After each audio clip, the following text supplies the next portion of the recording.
Welcome to the Marketing Trail Guide Podcast, Season 1, Opportunities in Crisis. I'm your host, Kevin Krusiewicz, founder of Marketing Trail Guide and fractional chief marketing officer for companies running on the Entrepreneurial Operating System, or EOS. This is episode 5, Consumers and Businesses All in This Together. And my guest is Mike Jalonen, CEO of Trio Rewards, a technology and marketing platform that's changing the way loyalty and rewards programs work for both consumers and businesses. I sat down with Mike on May 1st of this year, and we talked about the symbiosis between consumers and local businesses and how Trio Rewards is helping consumers give back to their customers in the middle of a crisis, and what the future of patronizing restaurants and retail may look like. So please sit back and enjoy my interview with Mike Jalonen.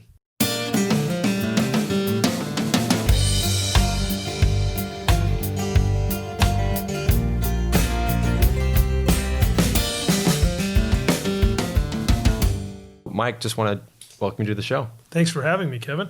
Absolutely. So this is being shot and recorded on May 1st, and probably take several weeks to turn it around and get it out there. So who knows what's going to transpire between now and a month from now. I'm sure we'll know some more things. Hopefully we'll know some more things.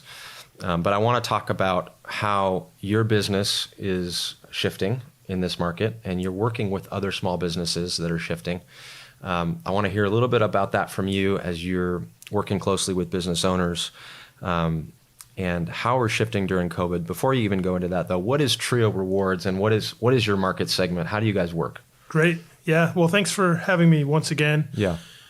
You know, Trio Rewards was created because we were just kind of fed up with having multiple rewards programs everywhere we went. So we wanted to have one rewards program where you could earn rewards at one place and use them at any of the others. And that's what we did. We created a single platform. It's a mobile app, and you scan your receipts at the businesses that you like to go to, and you earn rewards, and you can redeem them anywhere is accepted. What kind of businesses? We focus specifically on small, medium, local businesses. So we don't have any large national chains. It's more regional and single location restaurants, retail, car wash, dry cleaners, those kind of businesses. Got it. So suffice it to say, they're being affected by COVID.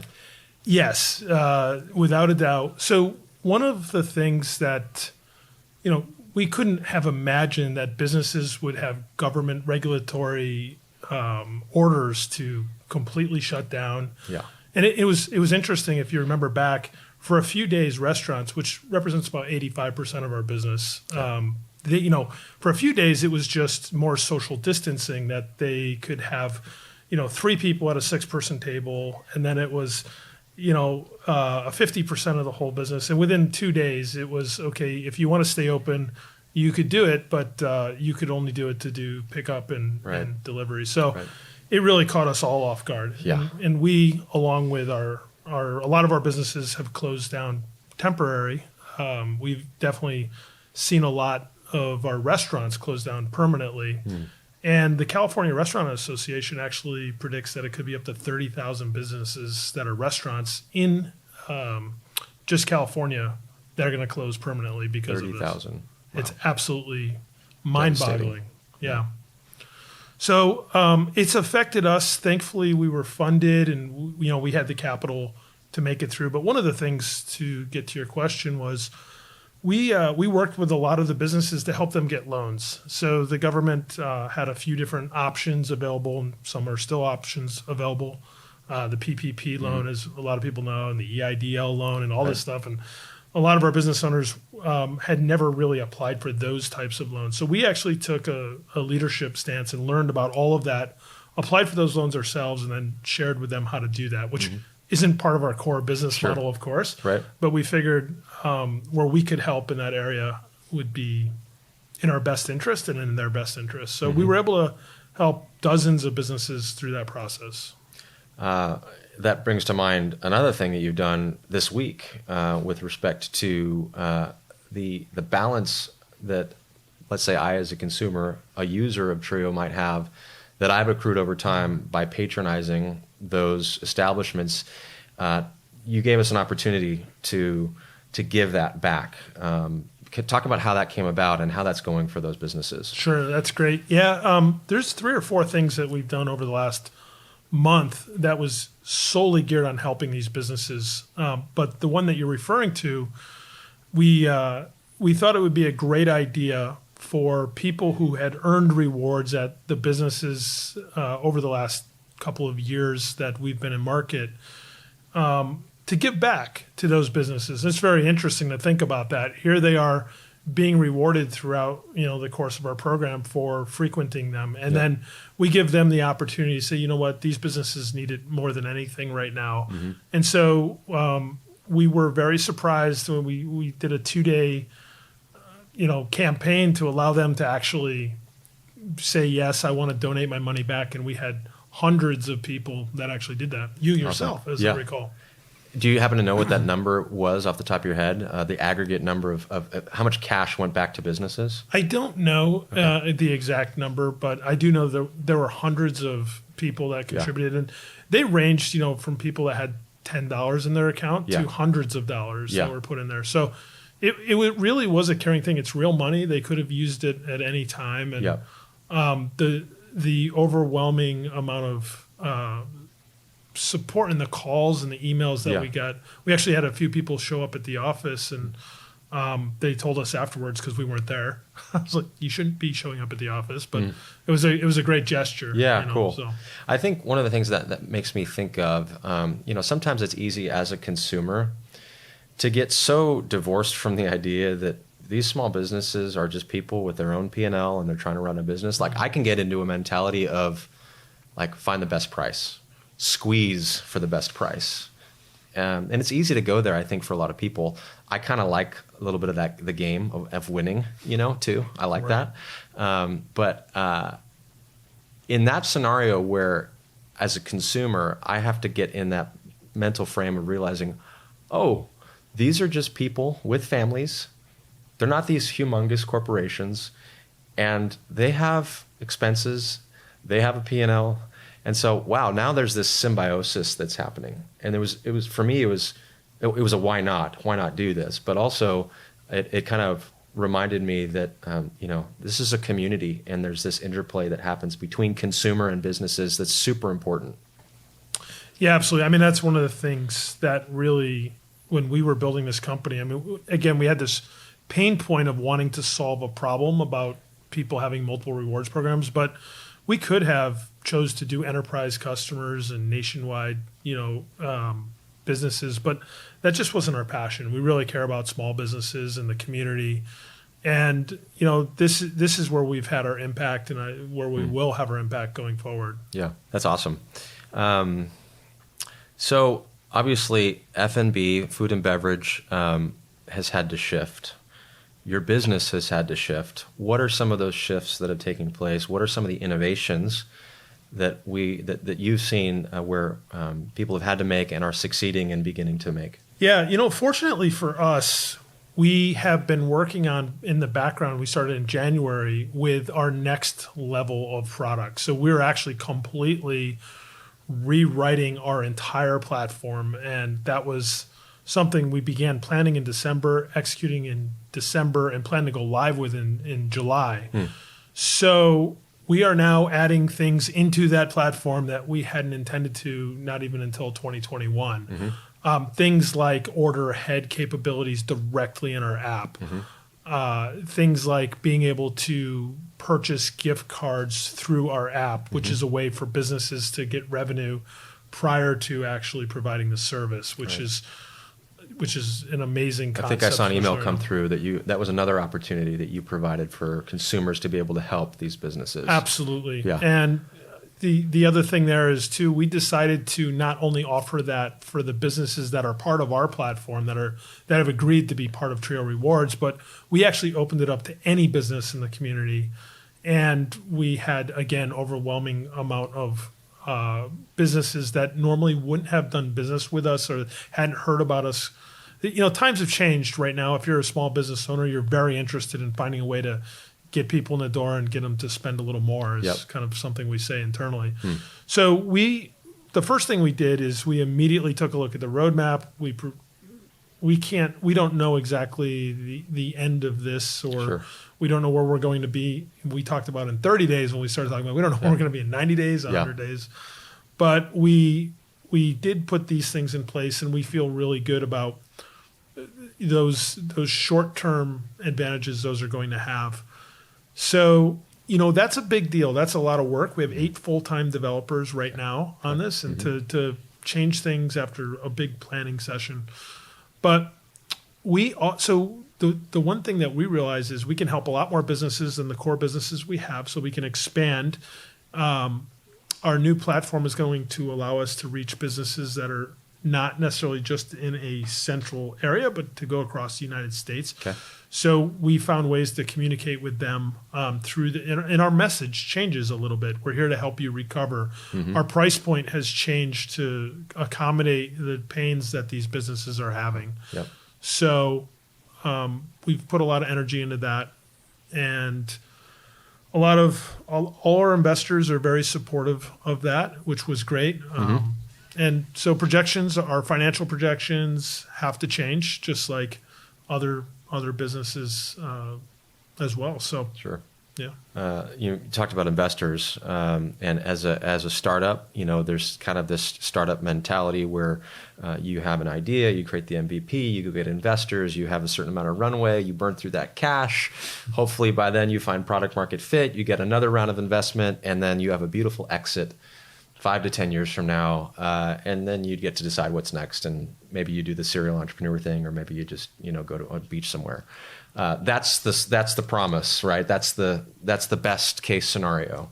As an entrepreneur, as somebody who's started something, has to work with investors, court them, get them to believe in what you're doing, and show them the financials and how they're going to get their ROI and all of those interests. Yet you've got a staff, you've got developers, you've got customers.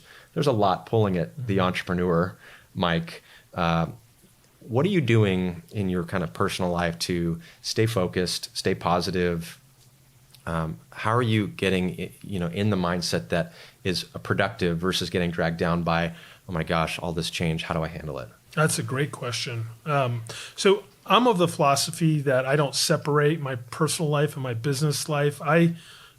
I have a very fluid structure, but the one thing is I'm one of those people. I get up at 4 o'clock every morning.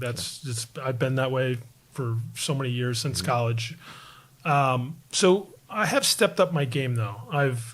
I've definitely become more regimented in meditation practices and exercise. At nighttime, I tend to watch. I've kind of got this 1 hour of TV is almost too much kind of mentality.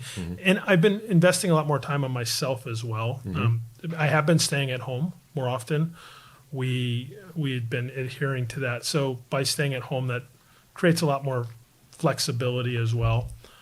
I found myself being able to be a little more flexible with my schedule in that regard. I've been helping a lot of people, enhance their life as well through just things like meditation, journaling, exercise, fitness, healthy eating, those kind of things, where sometimes when you're in entrepreneurial mode, you let some of those things slack, and it has a long-term effect.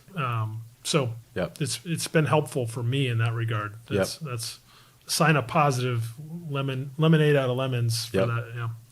You're not the first guest and person that has said that on this show in terms of, I think another guest put it in the terms of, I'm selfish with my mornings, was the way he described it. And he protects that time. Journaling was a part of that. Affirmation was a part of that. Kind of getting your head into that space. And it's easy to justify allowing things to interrupt that. It can happen, and you have to really proactively protect it. So I hear a lot of common themes there. One of the things that's come up as well is how do you stay positive with your team? How do you continue to inspire the people around you? Because there is a personality and a personality type that wants to freak out. The ship's going down, everybody's screaming.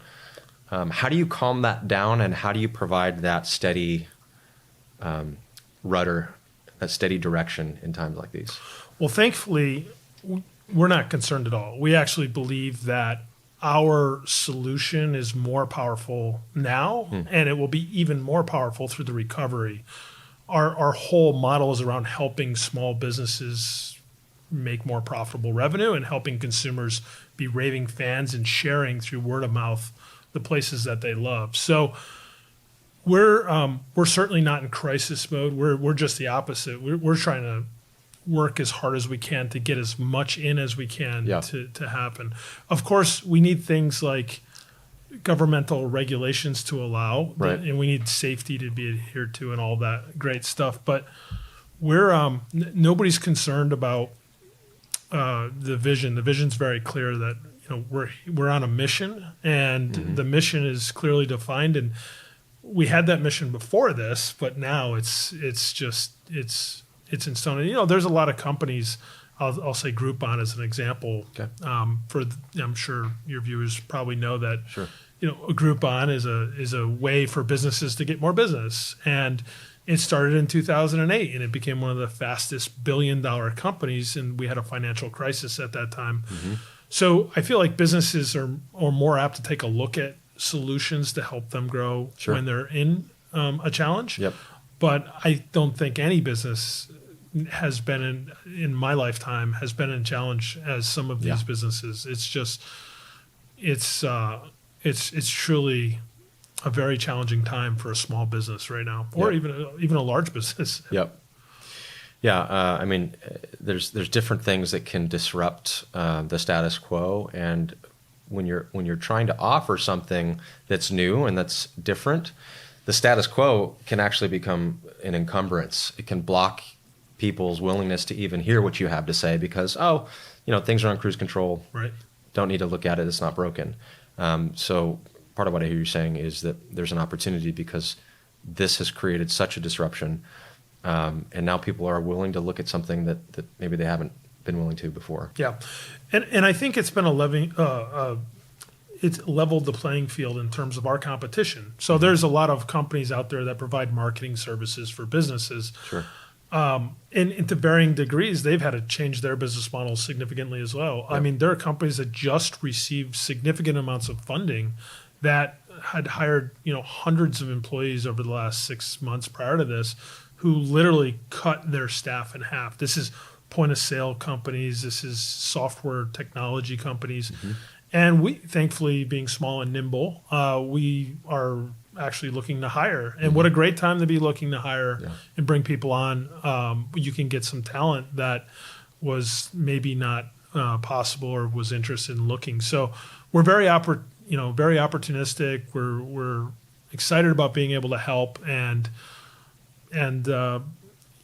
going back to your original question there, we have everybody is aligned in terms of the value that we can bring. We just need to work harder now than ever to build the things so that as the economy starts to reopen, we have valuable tools. Yep. So going back to this idea of this symbiosis where we're in community, we're in the same geography, and consumers, businesses, we have this interdependency. How can consumers help their local economy bounce back? Like, what would that look like? Are you seeing any interesting ways where businesses are being helped by the local community? What are some practical things that we can be doing to help expedite this recovery? Yeah. And that's a challenging question because safety first, right? We all believe that, right? I mean, I think the best thing people can do from a health perspective, and this is things that we've been hearing, is to stay safe and practice social distancing. And but at the same time, I believe that supporting local businesses to the best of our ability is by making our purchases there. It is by having a dialogue with those business owners. Sometimes it's not just about making a transaction. It's just about supporting them in the future and having conversations with them. And so, it's challenging, but I see the light. There's a tunnel, and I see the light out there, and I see people maybe not as scared as they were a few weeks ago. I mean, there's been some developments, but people need to be thinking about how they're going to get back out in the community when the time is right, depending on where they are. So, I think for me, one of the psychological hurdles that I run into, I tend to be very much a fact finder when I'm making decisions, especially when I'm spending money or a lot of money. And one of the things that I think have been helped by is the realization that when I spend money at a local business, it's not frivolity. It's not frivolous. That money's going to go onto the balance sheet. It's going to go on the P&L. It's going to hit payroll. It's going to trickle down into other parts of society that's going to actually help people. And so for me, even just versus, going on Amazon and who knows where that goes. And I love Amazon. I remember months ago, you and I talked, and one of the things we were talking about with Trio was that it kind of levels the playing field in terms of big business. The Amazons of the world have the technology, they have the spend, they have the sophistication, they can build big platforms to make the customer experience super easy.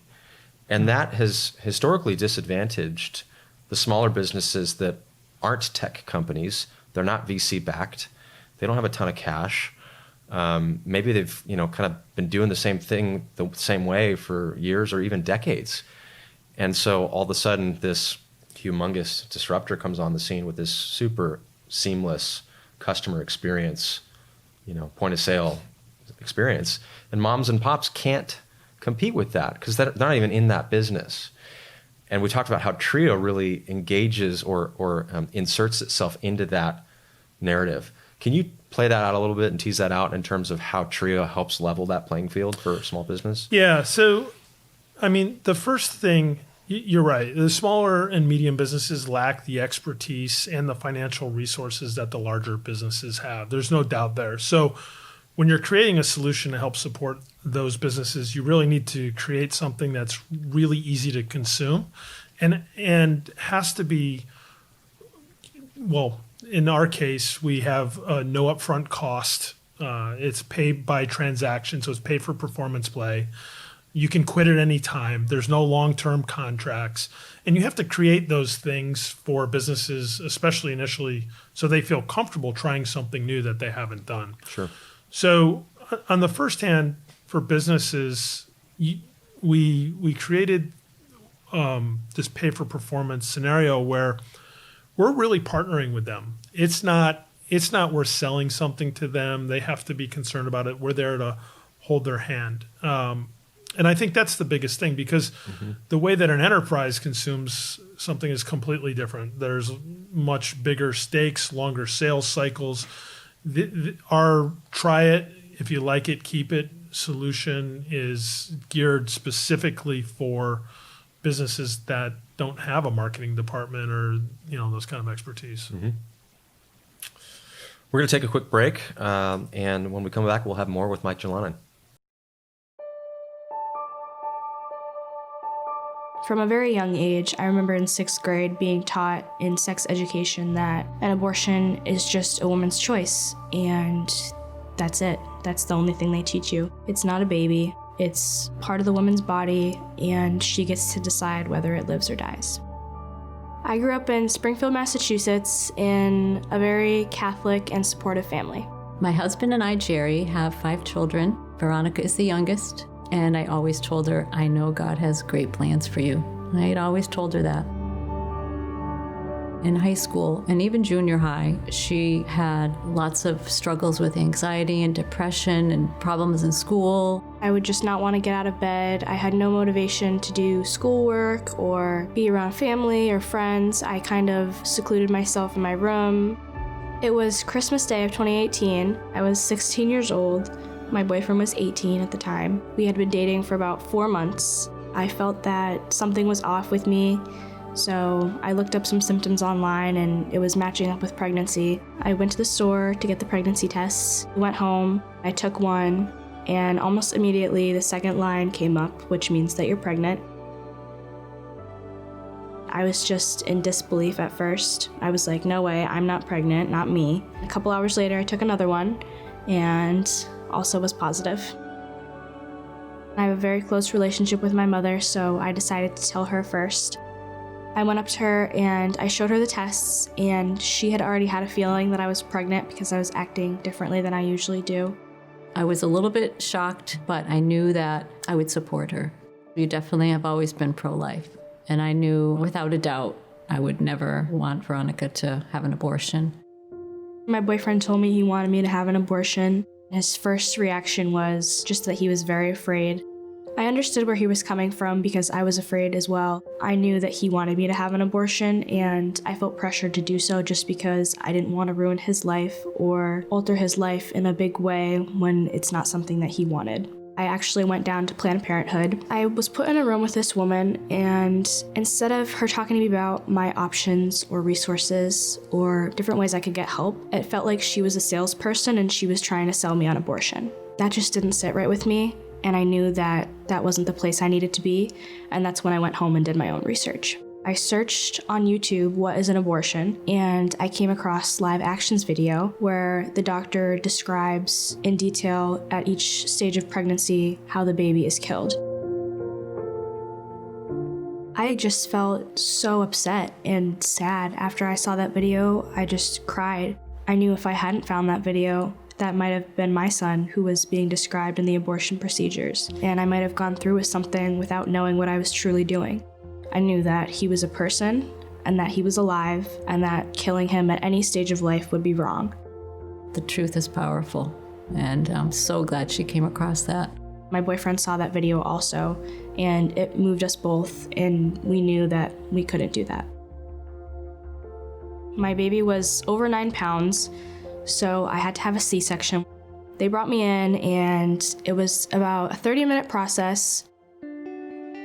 The moment I heard him cry, I was just like, I couldn't believe it, and I was so emotional because it felt like it was a blessing that he was there, and I could have almost taken his life away, and I was just so happy to hear his voice.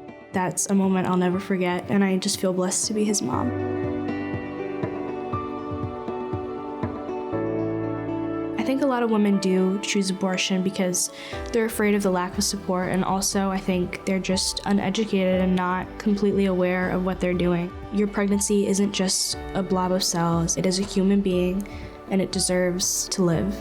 Don't be afraid. There's so many resources out there that can help you if you are pregnant. I had my boyfriend there with me. He's been a great dad. He's really stepped up. I've been helped by people who I didn't even know existed. I'm really thankful that I found that video and that I found the resources I did and that I have my son. He really saved my life. Welcome back. We've been talking with Mike Jalonen from True Rewards, having a good conversation about restaurants, about retail, about being an entrepreneur in the midst of COVID, and want to get into some other stuff here, Mike, with you. Not saying you have a crystal ball, but are there any predictions you can make with respect to what the new normal will look like in the restaurant industry? As a consumer, when I go in, what's my experience going to be like? Yeah, watching the news and talking to business owners in that space, again, a large portion of our business historically has been from restaurants. There's already been some shifts that have been happening prior to COVID. One is this concept of delivery, and people are just more interested in eating their food while at home. And so this trend has been taking off. You got Uber, Grubhub, DoorDash, Postmates. Yep. You can go on and on, and they're continuously growing, and they're also an expensive marketing channel for the merchants. If you ask merchants how comfortable they are paying the fees that these companies charge them, the feedback is quite clear that it's a very expensive channel, but they have to do it because everybody else is doing it. Like their credit card fees, right? Exactly. Cost of doing business. Yep. But look what's happened to credit card fees over the years. It's become such a commodity that even though you have to have it, you are always promised that you're going to get the next best rate, and you're always saving a penny here and a penny there. So I believe that delivery was on the rise anyhow. Now it's pretty much a primary option because of the social distancing guidelines. But I think it's here to stay. I think people are going to continue to consume that. I think the competition has gotten so fierce, and it's getting even fiercer. Even us, how I mentioned, we're looking to build an order ahead. We're not in the delivery business, but we are looking to have an order ahead model where our members can order right through the app. I think there's going to be a lot more of that, which will ultimately drive down the cost to the merchants, which is overall good. But the lower the cost to the merchants, the more people will be able to afford to have it. Sure. So the more it'll happen. Sure. I don't believe that restaurants are going to completely dine-in restaurants are going to go away. Right. I think there may even be a rebound effect where people, once they feel comfortable, may go. But I think there's going to be this period of time, and nobody knows how long it's going to be, and it may differ geographically across in the world. But there's talks in the community about having the servers, for example, at a sit-down restaurant, wearing masks and gloves, and consumers getting plastic silverware instead of, can you call it silverware when it's plastic? Sure. And getting your temperature checked when you walk in the door. These are things that I personally don't know as though I would be inclined to really go do that. Right.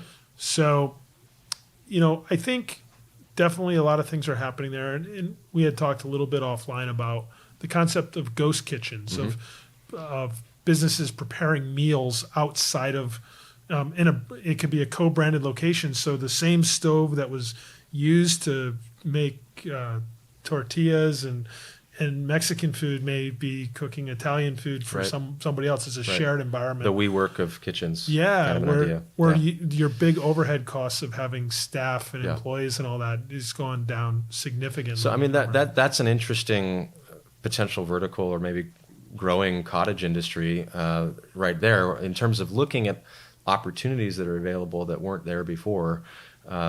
We all, to go back to WeWork, we know WeWork's had some trouble, and now they have a lot of real estate on their hands, right?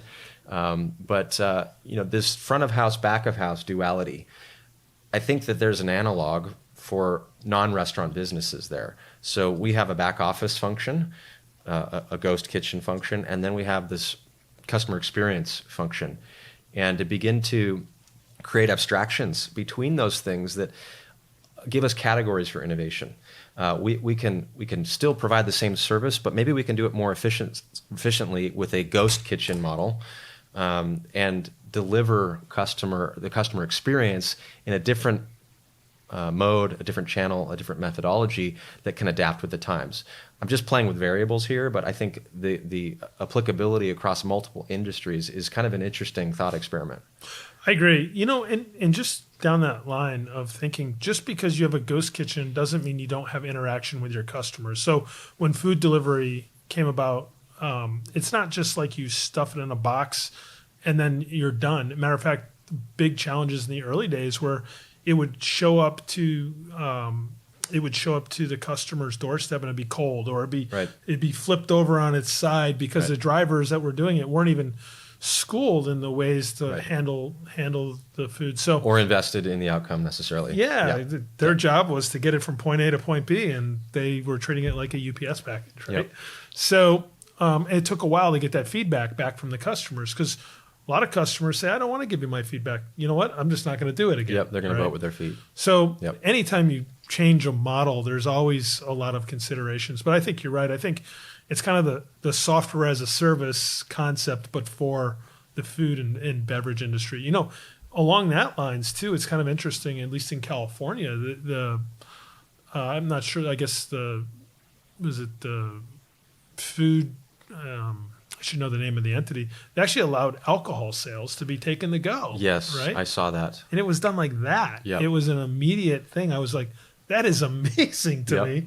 I would think there would be so many. How long would it take to pass like a regulation like that? They did it overnight. That's right. Because they knew they needed to. They knew that that's a profitable part of a restaurant business, and they took it away completely. Right. And so then they gave it back in full force. And from talking with restaurateurs, they've actually capitalized on that significantly. Yep. So it's kind of crazy. So the willingness for a business to look at where the opportunity is shifted. You live in San Juan, San Clemente area, something like that, right? I live in Dana Point. You live in Our Dana office Point. in Okay. San Juan. Yep. I've been in Southern California all my life. You know, I'm not a surfer, but I've been on a surfboard, and I'm sure you have too. Just having lived Yeah. here, I've maybe been off a surfboard. More off, but- It's harder than it looks. And mentioned this in a previous episode, but there's a lot of wisdom in looking at surfing and where the wave is cresting and where you have to paddle out to. If you're not in the right place at the right time, really most of the work is getting to the right place where the wave is breaking. And I think a lot of that is happening or needs to be happening with business owners who have a status quo and they've been making their money over here. They've been paddling out to the break over here. Well, guess what? The jetty just got built and it's no longer Killer Dana anymore. It's Placid and the break is way over there. And you got to move the business to where it's happening. And so that has all kinds of implications for the team that you have and what they're skilled at. How you even think of yourself in terms of maybe you've defined your brand name around your product category rather than a more abstract thing that you deliver, sort of at a higher level. And so there's all kinds of implications. But I think, and having talked with a number of business owners, entrepreneurs, investors, the companies that are going to survive are going to be surviving not because they're doing the same things or delivering the same service, but they've paddled out to a different break where it's actually breaking. And you know what? When you're there at that sweet spot, there's some paddling to get on the wave, but the wave does most of the work, actually. And if you're paddling too hard, you're probably not in the right spot on the break. Yeah, that's a great analogy. Yeah, I agree. I spend a lot of my time going back to your question about what's shifted maybe in my personal life or whatnot, but I've been spending a lot of time reading and listening to people's thoughts, and it's all over the map. It's amazing to just hear how some people believe, like going back to the restaurant industry, like sit down, dine in restaurant is done. It will never come back. Yeah. I personally don't believe that, but it's just interesting. And I think right now nobody really knows, and the movers and shakers will help shape that as well. Yep. But I think you're right. We're all, and this is why we've done so many things in such a short period of time. It's kind of like throwing spaghetti at a wall and seeing what sticks. Yep. We've created websites like Still Open OC to inform people about what businesses are open. But you would think, well, wouldn't Google do that? Wouldn't Yelp do that? Wouldn't all these other businesses? But they didn't. And so we did that, this small little company in San Juan Capistrano. Great idea. We did the gift card scenario where people could buy gift cards. And then a lot of people started to do those kind of things. I think right now as an entrepreneur and somebody who cares about the outcome, we need to talk to as many people as we possibly can and try to do as much as we can and see what gets traction and see if the wave is coming up and you're getting on it. And if not, you need to keep paddling. You need to go, where, and it's fluid too. Like what we're thinking now is different than the way we were thinking a month ago. Yep. It's happening. I keep saying, I don't know what month. A month ago is forever, right? Right. Last week, yesterday, what's relevant. I heard another person describe it as poking the market, right? Yeah. Or testing the fence. Remember from Jurassic Park where the raptors were testing the fence, So what are we testing? Failing fast, that whole idea. That startup mentality, and I think for startups, you get that startup mentality. For established businesses, they really have to begin thinking in the skunks works kind of mentality of, okay, we have our business, we have our revenue, if it's still there. Maybe it's entirely gone, but maybe we're still making some money here. What can we try? What can we test? What percentage of our revenue can we devote to experimentation, innovation, and finding out what fails until you hit something that works? Yeah, and it's a great time for an entrepreneur right now. Yeah, I mean, it really is. I'm not even sure exactly where the vision of where the company's going to go, what our purpose is, that's crystal clear on both sides of the business equation and the consumers. But how exactly we're going to get there, if you were to ask me 4 or 5 months ago, it's a different answer than I would answer now, and probably 3 or 4 months from now. But this is fun. This is what we live for. This is exciting. It brings to mind, I do some consulting with my clients, a fractional marketing executive, and of course we get to the point where we talk about core values and we talk about the why. And most people are familiar with Simon Sinek and his book, Start With Why, and there's kind of a companion volume that offers a framework for discovering what your why is, and have gone through that with several companies. And the golden circles model with why in the middle, and then the how, and then the what. Right. And getting really clear on why you exist, why you are around, regardless of what the what is, the product category it is. Right. Those things will change, right? So if you're making buggy whips in 1900, you better figure out another what, but your why doesn't necessarily need to change, right? If your business is optimized around something that just became obsolete through a black swan that nobody could have anticipated, then if you're clear on your why, and if you're clear on kind of that 10-year goal, then you can adjust, then you can adapt. And I hear a lot of that from you, and I think it's heartening for companies that are facing the real challenges that everyone's going through right now to keep focused on the why. And if you don't really know what that why is, get clear about that why. The what's and the how's come later. That's absolutely right. Yeah, I love Simon. Cool. Yeah, he's been producing a lot of content lately too. Yeah. See, talk about somebody who's shared the inner workings of his organization with the public on YouTube. If you were to look, like, I think he's got a new podcast, or not a podcast, but a new video, just one-on-one or one with many. Saw that like almost every other day. Like Yep. It's kind of crazy, and I think he is certainly taking a look at the world and saying, well, how can I make this a better place? How can I help others make it a better place? That's he's an amazing teacher. Yep, absolutely. And we need, his whole thing is inspiration, right? And his whole thing is like, we don't want to manipulate the sale. Right. We want to inspire people based on a core value or a why alignment. And I think right now that is indicative of the approach that we really need to have, because going back to that symbiosis, we're all in this together. We've heard that, and that's even become cliche at some point, but we really are. We really do affect one another. If I spend my money with a Trio business, that's gonna help a family business continue and all those employees, and it's going to strengthen our community. Just to close things out, Mike, how can our listeners learn more about Trio, and how can they get enrolled? How can they get involved? Great. Yep. So you can go to our website, triorewards.com. Download the app. It's a free app. There's 4 buttons on the app. It's pretty self-explanatory. Trio is TRIO. TRIO, rewards.com. And when you have the app, you can hit the find button. It'll give you a list of all the businesses that we support here in Southern Orange County. In July, our intention is to go nationwide and bring on a lot more businesses relatively quickly.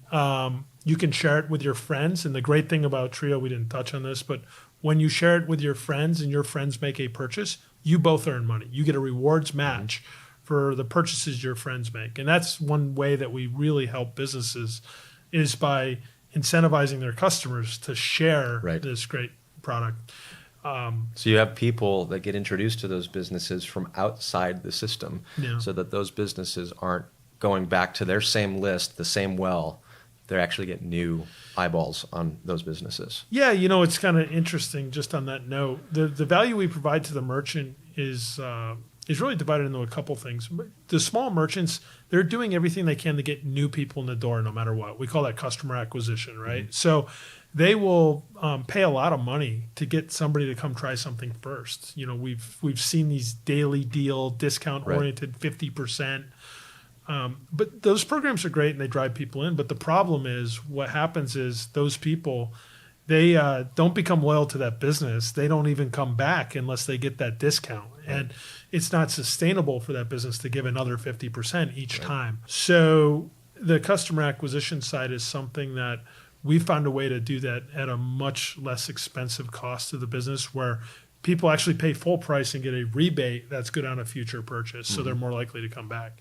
And then there's the loyalty side, incentivizing your existing customers to come back more often. And then there's the word-of-mouth marketing piece, which is sharing. So Trio, where we got our name, was the combination of all 3 of those. And So when you use Trio and you go to triorewards.com and download the app and you use it at a local business, it's costing that business significantly less to give you a reward that's flexible and you can use it somewhere else or back with them. They win either way, by the way. It's better for the business to do that than the other marketing programs out there that cost significantly more. Right. So we're really in it together to say that with the businesses and the consumers. And even we have nonprofits that are doing really well with our program where they're enrolling their members in their nonprofit to shop local, and then we are able to give their rewards match back to them. Cool. Pretty cool. Awesome. And nonprofits are a whole nother thing that we don't have time for today, but we need to be supporting those because they're hurting. They need it. Yeah, they need it. Well, Mike, appreciate you being with me today and sharing with us about your experience with Trio, with small businesses. Appreciate what you're doing for our community, and thanks for being here. Thanks, Kevin. Well, I hope you enjoyed my interview with Mike Jalonen and were inspired by his help-first approach. Please give it 5 stars and share it with a friend. And join me for episode 5 with Carrie Ransom from OC4 Venture Studio, where we discuss perhaps the single most vital business competency, especially right now, adaptability. We'll see you then.